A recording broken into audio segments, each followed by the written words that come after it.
Alhamdulillah nahmaduhu wa nasta'inuhu wa nastaghfiruhu wa nu'minu bihi wa natawakkalu alayh. Wa na'udzu billahi min shururi anfusina wa min sayyiati a'malina. Man yahdihillahu fala mudilla lahu wa man yudlilhu fala hadiya lahu. Asyhadu an la ilaha illallah wa asyhadu anna Muhammadan abduhu wa rasuluh. Sallallahu alaihi wasallam tabaraka wa sallama tasliman kasiran amma ba'd. Bismillahirrahmanirrahim. Wa man ahsanu qawlan mimman da'a ila Allah wa amila shalihan wa qala innani minal muslimin. Tuan-tuan, bapak-bapak sekalian, Allah Subhanahu wa taala memberi kita Al-Quran bersama dengan Nabi kita. Dia hantar Nabi kita Muhammad SAW bersamanya sebuah kitab, iaitu kitab yang benar. Al-Quran ialah perkataan Allah, bukan perkataan Muhammad. Dia adalah perkataan yang benar.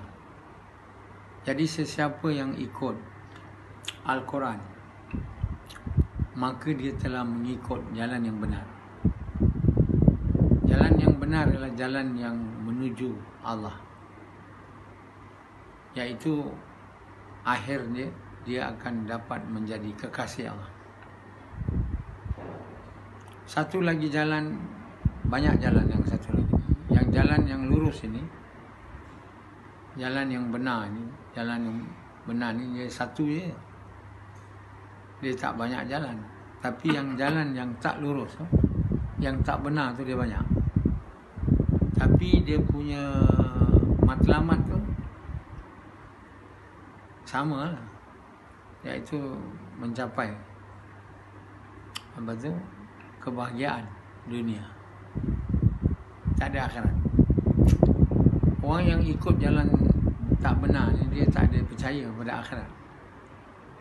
Dia percaya kehidupan ni hanya di dunia. Lepas tu bila mati tak tahu sama ada akhirat tak. Tapi yang pasti dia kata jadi tanah, jadi tulang. Jadi mereka-mereka ni yang tak percaya Nabi-Nabi ni, apa cakap dia ni? Dia kata macam mana mungkin boleh bila kita mati jadi tulang, kita boleh dihidupkan balik. Mereka-mereka yang ikut jalan yang salah ni tak percaya pada kehidupan selepas mati. Mereka tak percaya mereka akan dibangkitkan dan apa yang mereka buat di dunia ni akan ditanya dan mereka akan dihumban ke dalam neraka. Itu mereka tak percaya. Sebab bila mereka percaya, tentu mereka tak mau hidup dalam dunia ni ikut jalan yang salah. Mereka suka semua ikut jalan yang salah. Sebab jalan yang salah tu jalan yang lazat. Jadi kalau percaya adanya kehidupan akhirat, kita ditanya tentang apa yang kita buat, tentu kita tak suka kan.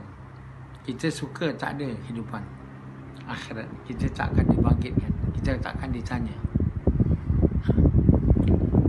Dan itu berkait dengan Tuhan tu tak ada. Siapa nak tanya pula? Tuhan tak ada. Jadi orang yang ikut jalan yang salah ni semua percaya Tuhan tak ada. Dia kata itu Tuhan tu bukan Tuhan tu.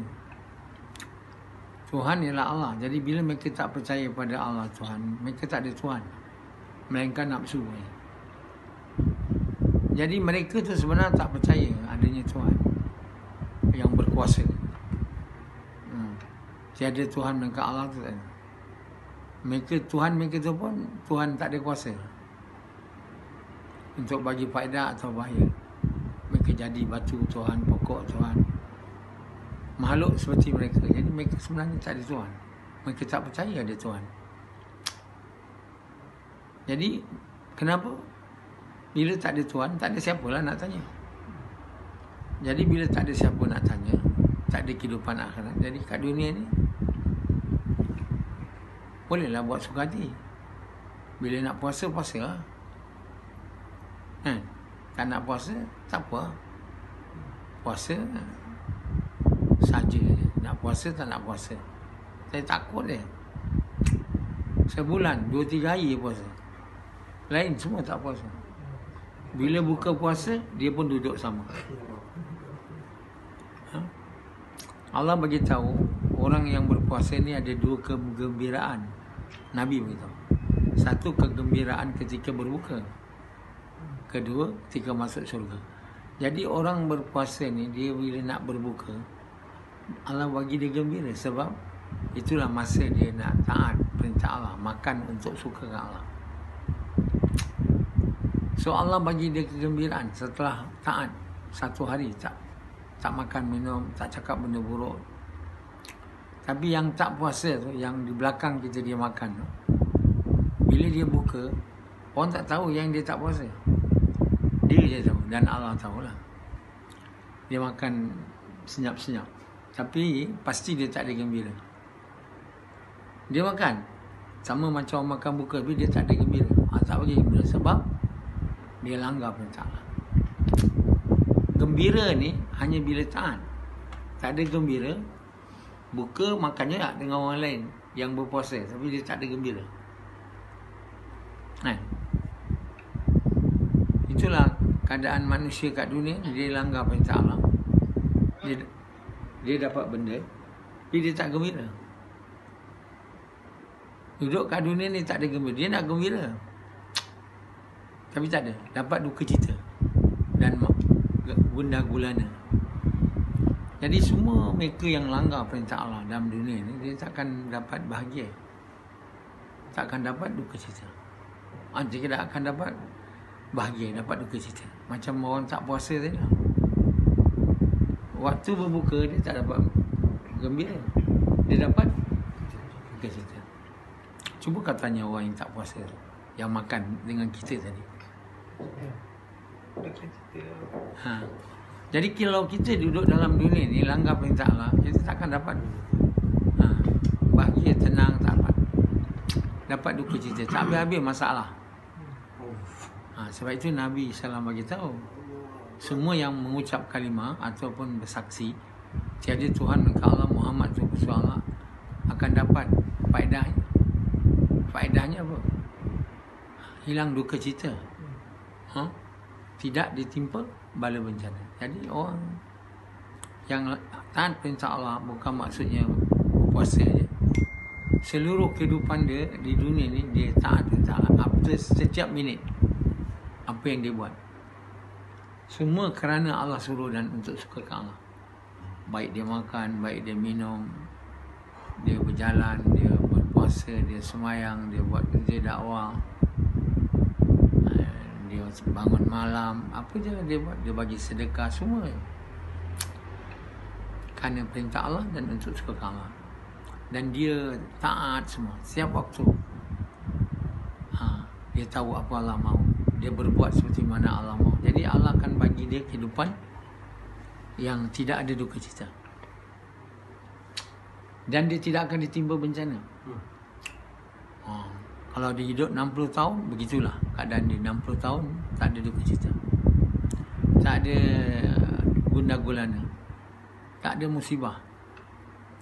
Sebab dia taat perintah Allah dan dia taat dengan cara yang betul dan dengan niat yang betul. Dan Allah suka dia, dan Allah SWT akan bagi dia dalam dunia ni gembira, hilang duka cita, tidak ditimpa bala bencana. Tak ada musibah.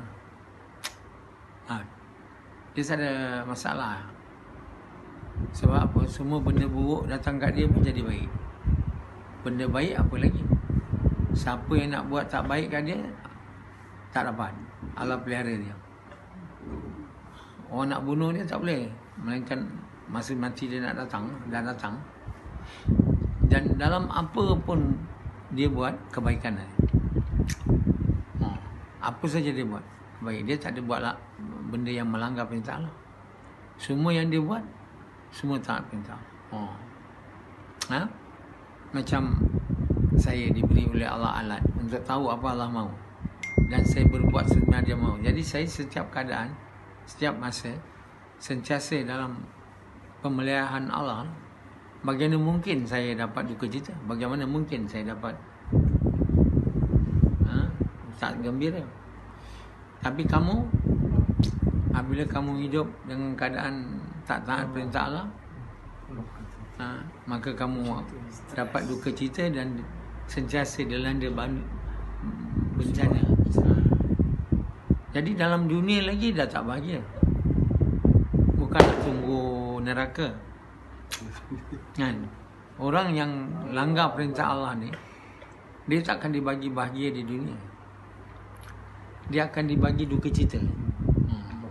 Dan dia akan ditimpa bala bencana kan? Lantaran tidak menunaikan hak kalimah yang dia ucap. Itu untuk orang yang mengucap kalimah. Kalau yang tak mengucap kalimah, tentulah dilanda duka cita. Yang mengucap kalimah tak tunaikan hak pun dilanda duka cita dan dilanda dengan bala bencana. Tak apa lagi yang tak mengucap. Memang kehidupan tu dilanda duka cita. Jadi inilah yang digambarkan dalam filem semua. Filem Hollywood, Bollywood kan. So dunia punya semua menceritakan kisah orang-orang yang dilanda duka cita. Bila kita tengok movie, daripada start sampai akhir duka cita dan bala bencana. Itulah yang kita suka tengok. Cerita orang bunuh ni, orang bunuh itu, orang racun sana, orang racun sini, orang buat hal jahat. Itulah cerita. Dengan cara itulah dia buat duit. Dengan duit lah dia melanggar perintah Allah. Dia dapat duka cita lagi. Dan semua aktor, aktris, bintang-bintang filem di dunia ni, dia buat kerja untuk berlakon watak-watak orang duka cita dan ditimpa bala bencana. Termasuk dia orang lah. Lepas tu dia orang pun ditimpa duka cita, tak ada selesa, tak ada apa. Dan orang pun dalam tabloid, semua surat khabar menceritakan duka cita dia. Mereka punya duka cita.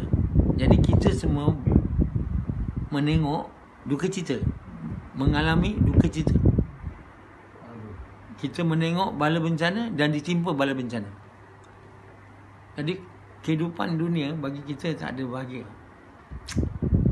Sebab Allah tak buat kita bahagia. Kita tak ada tunaikan hak kalimah. Mula-mula sekali kita tak buat kerja mengajak manusia kepada kebaikan, mencegah kemungkaran. Akibat dari itu, mungkar bermarajalela. Termasuk kita. Kita melakukan mungkar, kita pun tak mencegah mungkar. Apa yang berlaku mungkar bermaharajalela. Apabila mungkar bermaharajalela, apa yang datang bermaharajalela? Azab dan bencana. Bila datang azab dan bencana, tentulah datang duka cita. Kebuluran, penyakit, wabak. Ingat di India tu sekarang dilanda wabak COVID, tsunami lah kan. Orang lain pun dilanda juga. Dia tu dilanda duka cita, tenang dan bahagia tak? Duka cita. Itu benda lain bukan COVID-19. Negara yang dilanda dengan dada, penyeludupan dada, dengan pembunuhan sana sini, dilanda oleh dengan duka cita. Perang sana, perang sini, bom sana, bom sini. Inilah dunia. Jadi kita semua tak ada guna nampaknya hidup kat dunia ni. Apa guna hidup kat dunia? Di dunia ni pun dilanda duka cita. Dan tidak ada bahagia, dilanda musibah, dan di akhirat lagi lah, masuk neraka, dibakar dengan api. Bukan landa duka cita lagi. Duka cita sentiasa. Jadi mereka yang tak mau taat Allah dan tidak mau taat dengan cara Allah suka dan tidak taat dengan niat nak suka ke Allah, kehidupan dia dari dunia lagi sampailah dia mati, masuk akhirat kubur, dia tak akan dapat tenang dan bahagia. Seluruh kehidupan duka cita. Allah bagi tahu, tak, bahawa Nabi Yahya tu dia diberkati waktu dia lahir, waktu dia mati. dan waktu dia dibangkitkan kembali. Nabi Isa tu, dia diberkati waktu dia lahir, waktu dia mati, waktu dia dibangkitkan. Orang yang macam Fir'aun, Karun, Namrud tu, mereka tak diberkati. Waktu lahir, waktu nak mati, waktu dibangkitkan, semua tak diberkati. Jadi kehidupannya sepanjang hidup, dari lahir lagi, mati dan dibangkitkan, semua dalam keadaan dimurkai Allah Ta'ala. Jadi ada orang buat penyelidikan, adakah berbaloi hidup kat dunia ni, atau dalam lain berkata, is it worth hidup kat dunia ni? Dia orang buat kajian yang kita tak berbaloi hidup kat dunia ni. Duduk kat dunia ni nak dapat duka cita tu dan bala bencananya. Dia dapati semua orang kat dunia ni tak ada terlepas daripada bala bencana dan duka cita. Untuk apa duduk kat dunia ni? Yang kaya pun dilanda duka cita, yang miskin pun dilanda duka cita, yang perempuan pun dilanda duka cita, yang lelaki, yang tua atau yang muda, semua dilanda oleh duka cita. Lantaran mereka tak mengucap kalimah tu, la ilaha illallah Muhammad Rasulullah, dan tidak menunaikan hak. Kerana tidak menunaikan hak kalimah tu, mereka telah berlaku zalim pada diri mereka, dan mereka telah tidak berlaku adil terhadap diri mereka. Samalah tu. Maksudnya mereka tak mau menunaikan tuntutan kalimah. Memula sekali tuntutan kalimah tu, kerja, mengajak manusia kepada Allah, kepada kebaikan, mencegah guna. Lepas tu menyembah Allah. Lepas tu membelanjakan harta yang Allah bagi di jalan Allah. 3 perkara besar yang membuatkan manusia itu jadi baik. 1, buat kerja, mengajak manusia kepada kebaikan. 2, sembahyang. 3, memberi zakat. Ini 3 perkara yang dikatakan orang yang baik. Dan orang inilah yang patut jadi ketua pada orang Islam. Tapi malangnya semua orang Islam tak buat kerja mengajak manusia kepada kebaikan, mencegah kemungkaran. Yang baik, yang dikata baik kami ni sembahyang aja. Sedekah pun, zakat pun tak bagi. Jadi macam mana? 3 perkara ni yang Allah beritahu dalam Quran ialah orang yang dinama orang baik. 1, buat kerja dakwah. 2, sembahyang. 3, sedekah, sembahyang. Inilah kerja yang buatkan manusia hilang cinta dunia, masuk kebesaran Allah, dan dia dapat sembahyang dengan mengingat Allah untuk suka Allah. Mereka yang tak buat kerja dakwah ni, kerja mengajak manusia kepada kebaikan, mencegah kemungkaran, tak bersedekah, cinta dunia tak keluar, kalimah tak masuk, sembahyang tak khusyuk, dan tak ingat Allah. Itulah akibatnya. Jadi 3 perkara penting yang Allah bagi tahu orang takwa, beriman kepada yang gaib, mengerjakan sembahyang, dan mengorbankan harta di jalan Allah. Inilah perkara yang besar perintah Allah Subhanahu Wa Taala, yang semua orang Islam mesti kena buat. Tak buat, binasa. Menunaikan hak kalimah, mengajar, iaitu menjalankan kerja tak merugi ma'ruf wa nahi munkar, mendirikan sembahyang, dan membelanjakan harta sebahagiannya di jalan Allah. Dan inilah perkara yang sangat penting, yang hari ini orang Islam dah tinggalkan kerja mengajak manusia kepada kebaikan, mencegah kemungkaran. Kalau dia buat kerja mengajak manusia kepada kebaikan, mencegah kemungkaran, dia tentu ajak orang bukan Islam ucap kalimah. Bila dia tak buat kerja mengajak orang bukan Islam, maknanya dia tak mencegah mungkar. Mungkar paling besar tak mau mengucap. Mungkar kedua besar dan mengucap, tak buat kerja dakwah. Jadi bila dia tak buat kerja dakwah, dia tak mencegah, dia tak mengajak orang kafir mengucap, dan tak mengajak orang Islam buat kerja dakwah, maknanya dia tak mencegah mungkar dengan kebaikan. Jadi bagaimana bila ini pun tak dapat buat, macam mana sembahyang dia boleh ingat Allah? Sebab kerja dakwah tak buat, yang kedua zakat tak bagi, sedekah tak bagi, cinta dunia tak keluar, cinta Allah tak masuk. Bila sembahyang tak ingat dunia, daripada mula sembahyang sampai akhir. Sembahyang bila berdoa apa pun tak terima. Sebab itu dilanda duka cita dan gundah gulana. Inilah kesedihan yang menimpa orang seluruh dunia nak cari jalan bahagia. Jadi dia orang pergi jumpa doktor. Doktor sakit jiwa. Doktor pun tak tahu apa sebab dia sakit jiwa ni. Jadi akhirnya dia ni banyak sangat fikir. Macam mana nak switch off dia punya fikir, bagi dia pil tidur. Jadi dia pun tidur aja. Jadi dia tidur, lepas tu bila malam dia tak boleh tidur. Dia pun tengok cerita-cerita problem manusia. Dia tengok kat internet tu problem manusia. Dia cerita 1, cerita 2, cerita 3. Dia tengok cerita masalah manusia yang dia pun bermasalah. Jadi dia tak boleh tidur. Dan bila subuh datang, dia pun tak bangun tidur. Dan dia bangun lewat. Lepas tu dia pun tak puasa. Jadi masalah dia tengok tu tak boleh selesai masalah dia. Dia tidur, tak hilang derita dia. Dia bangun tidur, derita datang balik. Gundah gulana datang balik. Last dia tak tahu mana nak pergi. Lama-lama sama ada dia pergi Tanjung Rambutan ataupun dia bunuh diri. Jadi manusia ni tak ada bahagia hidup dalam dunia bila langgar perintah Allah. Dalam taat perintah Allah tu ada bahagia duka, ada bahagia sejahtera.